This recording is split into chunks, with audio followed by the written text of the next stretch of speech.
Okay, I'm going to record a little help for you guys on some homework that you had recently. We get the right stuff. What are we looking at? Problems, a whole slew of them. 2, 3, 5, and 6.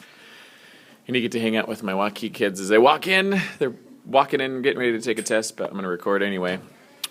The first functions you have is number 2, or problem number 2. It says you need to find the derivative at each of these points, -1, -2/3, and 0.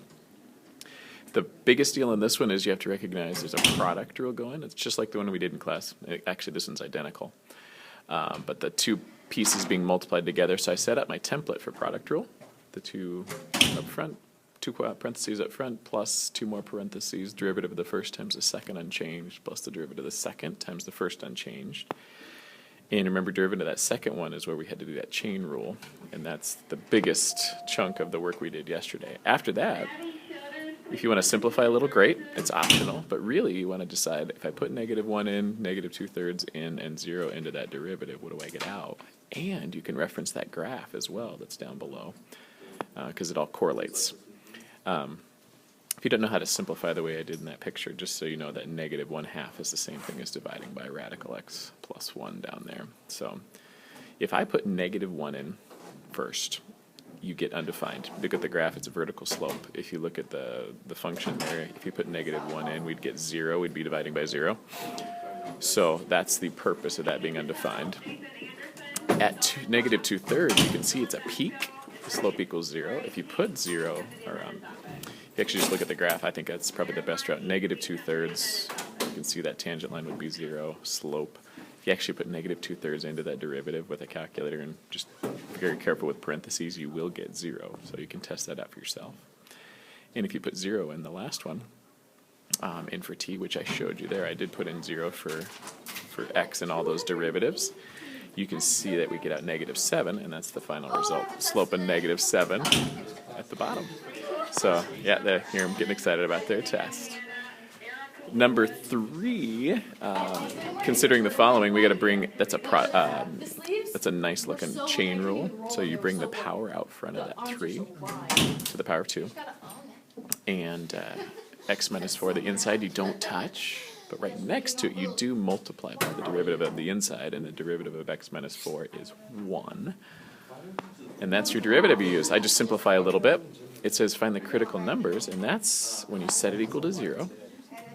Remember, and then you solve for x.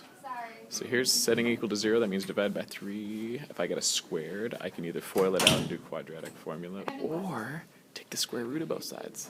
Isn't that cool? So we get 4 as our only critical number, and the other 2 are nones, written with capital letters. The last part, it says when is it increasing? Well, this graph is always increasing except at x equals 4. We found the slope to be 0 there. That's the whole idea. When we set the derivative equal to 0, we found a location where the slope is 0. That means not going uphill or downhill, it's flat. And there is this contention in certain textbooks. It's a debatable issue. I would say this graph increases from -infinity to 4, and then from 4 to infinity it's still increasing, and at 0 there's that one place it doesn't go uphill. But your textbook will say, oh, it's only a point, don't worry about it, just say it always increases. So that's the answer your WebAssign wants. It's always increasing, and decreasing you want to hit the button that says none of these, which is not showing in my picture. Sorry about that. Finally, last one, let's go for number 5. Multiple options. If you simplify this a couple of different ways, that original function, you can choose different ways to take the derivative.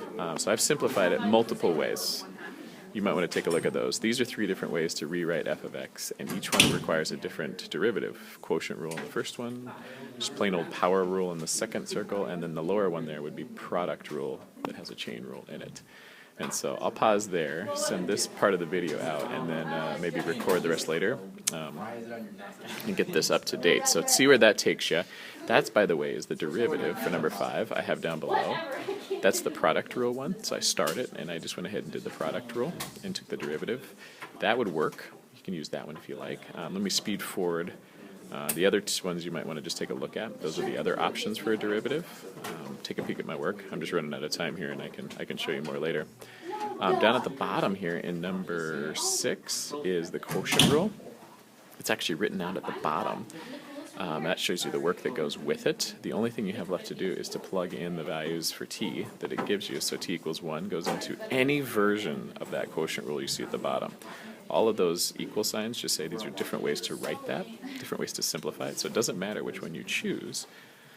Those 1, 2, 3, 4 different equivalent expressions. You just put t equals 1, 10 into each one of those respectively and get a value out. And it says round to 2 decimal places. Enjoy.